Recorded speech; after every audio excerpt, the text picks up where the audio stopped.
তুই এত কি জোর দিয়ে বলবি?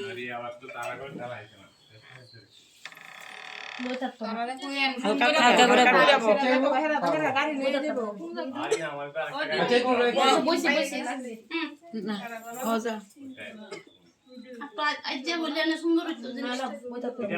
জোগাড় দাও।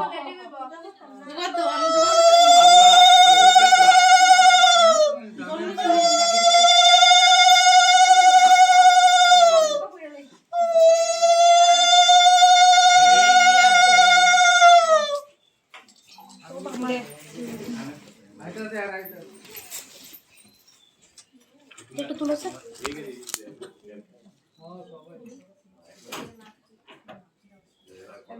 একটু দাও। তিনবার দিছ নি ও এটা আগে দিয়ে দল লিখতে হবে না না না হবে তা আই আই বলি